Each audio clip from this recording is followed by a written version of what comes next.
Gentlemen, welcome. There is no cutting in this video. If you came here to watch me cut with a saw, we're not doing it today. We're not ready yet.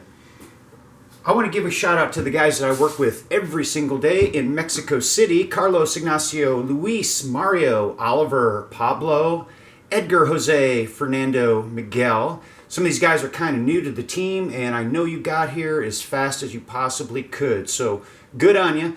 And I don't want to forget Poon India is being represented by Mr. Roheen. So work with these guys every day. And the reason why I wanted to do the shout out to you guys is because on Friday in our project meeting, you guys started talking about engines. Engine 1, Engine 2, yeah, didn't you? Right, we were there. I was listening I was hanging on every word that you talked about. So what I thought I would do is take you through a couple of these engines and see where it goes. Engine number 1, a Stihl MS250. Engine number 2, a Stihl 291. All right, the 250, I've already done a video on that, right? This first impressions, I had a lot of problems, gotta be honest, but they have worked themselves out. This thing is broken in. I've cut cords of wood with it now, right? And it is easily a different machine altogether. This thing will cut like a rape date. Amazing with what it can do. Love the saw for what it does. What I did is recently purchased this 291, and my decision point was 291 versus the 311. And I really wrestled with that, primarily the weight, right? The weight is a problem with the 311, at least how I want to use it, and how I interact with the tool, right? You know, sore back, I'm 6'1". These things can cause me problems, and I've experienced that before, so I don't want to buy myself into pain. I want to buy myself actually out of pain. I'm going to tell you how I ended up with the 291 here in a minute. All right, so let's talk numbers. Everything is relative to the 250. That's my baseline.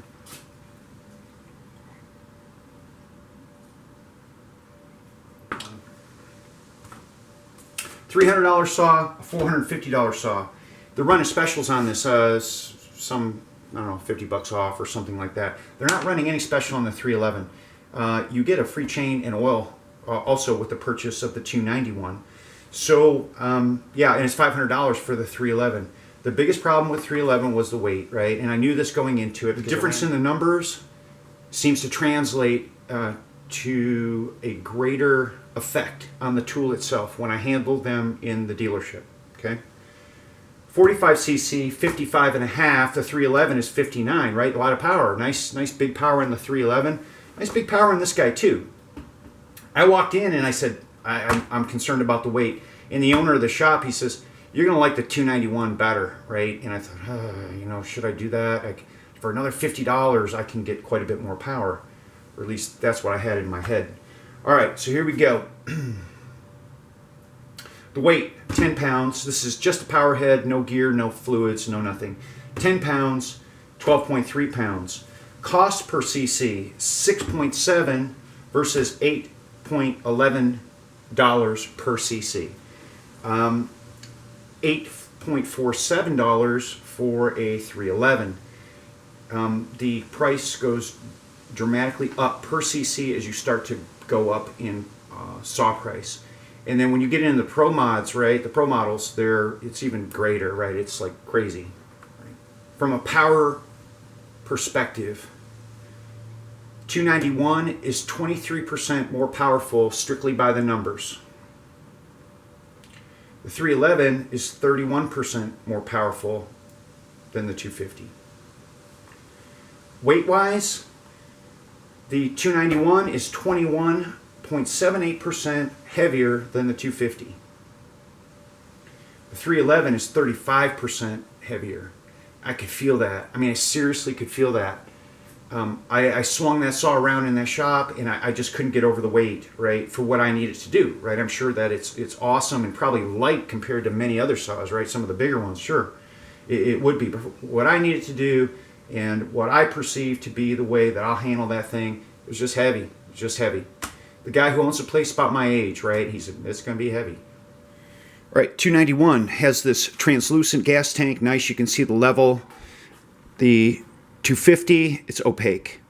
The 291 20-inch bar, the 250 is an 18-inch bar. Those are the max recommended lengths for both of these. You can see the chain's already loosened up. It's brand new, of course. What did the thing do? First thing is it got loose, and it'll need to be tightened up here in just a little bit until it quits stretching. Same starting apparatus. A little more difficult to change out the, or actually inspect the air cleaner, because we've got to remove these capture bolts. And then over here, this is, just a twist off, right? So there's, I don't know why they did that, right? Because I think on the next model up on the 311, it's a twist off. You can remove it and do it without the tools. So a little odd there. I noticed that it's leaking oil a lot, right? And my previous experience with the 250 is that my perception was that it's over-oiling. My perception on this one is it's over-oiling. But I noticed that there's pressure built up here. Now, I haven't checked into this, and I probably should have before I did the video, but I believe this is just a gravity feed chain oiler, right? And this one's actually a pump. And when I loosen this up, the chain oil stops leaking all over the place. I mean, like crazy leaking over, right? I mean, it's just like crazy oil coming out of here.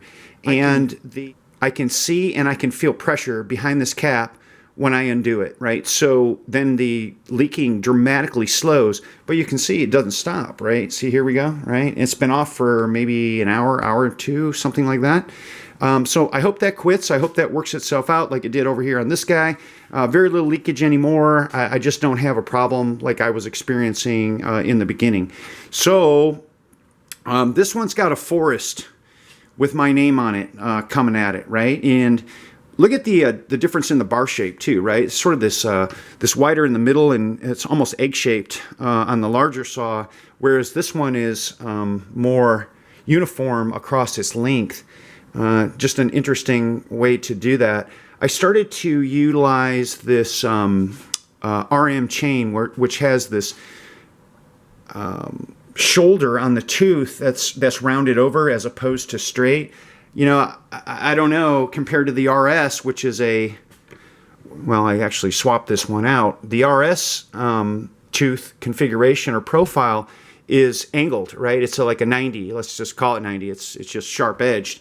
I got some really good cutting results out of the beveled edge, and this came with it. And I also picked up an additional chain with the beveled edge on it. So that's my perception. I don't know, maybe other guys have different observations with those different chains, but that's how it's been so far. And until I've got a reason to change it, I'm going to keep using it because that thing really, really goes. Nice little sidebar on these chains. So we got the yellow and the green coating.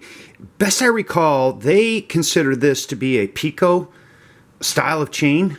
This is the new one, right? This is for the 20-inch bar, and it's supposedly less kickback. Okay, that's all well and good. My answer to kickback is don't get yourself in the situation in the first place, and don't rely on some kind of chain configuration to necessarily help you. That's my opinion. I'm sure there are other opinions. My files for the 250, they fit the new chain, right? So that's cool. I don't have to buy new files. So I like that a lot, and maybe that's a little bit forward thinking on their part. You can see here, and you can see here down here on the chainsaw file where they go 8-inch by 316, I think 0.325 and 825. One of those measurements is 3/16, right? I don't remember which. I didn't do the translation. It's been a while since I looked at that. So awesome. Don't have to buy more files. So on the 250, check out the dog configuration, right? They're kind of smallish. They're kind of sharp. Could probably use a little bit of filing, right? Or really bite into something. I don't know if that would be a problem or not. But you go over here to the 291, you get a different set. They look, adequate, right? Certainly. And I always look at this and I go, man, I want to change that out for an aftermarket. I don't know why. I just do. I just want to get something that looks a little more aggressive. And boy, if I could get it on the outside too, another, a pair of dogs on the inside and the outside, that'd be awesome. And I know they sell that. I don't know if it's available for the saw yet. So we'll see. We'll get into it. Just takes a little bit of time, a little bit of research, and just got to find things, right? And slowly dial it in to, customize it and make it your own. So the chain adjusters here, I mean, they're nothing special, right? I don't know why it seems to me so easy to be able to put a permanent capture in this cover so that you don't drop these in the field, right? I mean, so these just screw off. I already tried one, right? I just want to see what happened, and sure enough, it comes right off. So what you probably end up wanting to do is get you a pack of about 6 of these things, right? Because you're going to drop it, and you're never going to find it again, and then you're going to be running with maybe one, maybe none, who knows? But I just don't understand that. That's a really easy problem to fix, in my mind. Just capture these nuts, right? Just loosen them up and leave them dangling inside this cover. That'd be perfect. Vibration isolation on the handle. So you've got this rubber grommet up here, and you've got one here, and I don't really see any other isolation per se, right? Then you go over to the 291, and you've got a pretty big beefy spring here, right, to try and quiet the handle down. And the isolator in the back is quite a bit bigger. I would say it's probably twice the diameter. And a little thinner, and clearly it's a different type of material, at least it's a different color. So yeah, it's how they've chosen to isolate that handle from vibration. On the right side of the saw, on the 291, we've got yet another spring up here, and it doesn't look like any isolation that's readily obvious from the outside here without taking it apart. And then you come over here on the 250, and it looks like you've got some stuff down in here, and probably in here would be my guess. Who knows, right? It's not really evident without taking it all apart. So that's how they've chosen to isolate both handles. Air cleaner configuration. Completely different approach to how you might do that, right? This one clicks into place like that a lot. Really, really nice. You know, the cover comes off with those 3 bolts that I mentioned earlier. See, they have a capture on them. They're not going to fall out, right? So that's one good thing. This one pops right off with your hands, right? But it's just a different configuration. There's a couple of clips holding it on, so you can bang that thing out if you need to. And then just snap it back on. Completely different approach to the same problem. So the only wood that I have available to me right now, unfortunately, is just a bunch of split stuff. It's really, really dry. I mean, what do you think that saw is going to do? I mean, it's going to go through it like butter, right? So why even bother chuck it up? I mean, I need to get on a big log and, you know, set the camera up and, you know, give that a shot. So that's why I'm not cutting in this video, because I just don't really have the wood to do that. Maybe within the next, I don't know, 2 to 4 weeks, might have some more testing accomplished. And I can't overemphasize how much break-in improved the 250. So I'm expecting it to be exactly the same on the 291. It just becomes a different tool altogether. It's very, very predictable. It's more power to it. You don't get that occasional, you know, bogginess that will occasionally happen. It just seems to pull. Maybe that's just technique, right? Maybe you just get used to the tool and you're just better at it. I don't really know, but you know, at the end of the day, who cares, right? The thing just cuts better. So I'm a fan of break-in. I really am.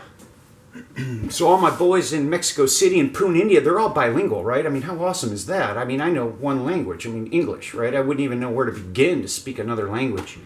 But let's just say, engine 1, engine 2, are we on the same page here now, right? You got it? Cool, right? We'll talk about that more later, maybe next week.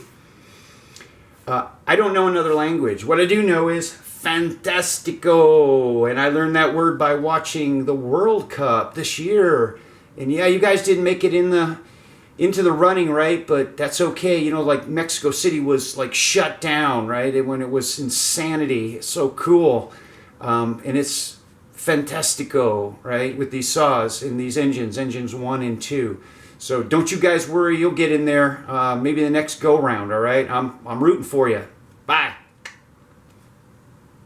Like, subscribe. And here, pressure as soon as I release. I can city and leave. Not. I want to give a shout. Gentlemen, welcome. I'll run through the numbers for you. I perceive the difference in the numbers to a greater effect, and so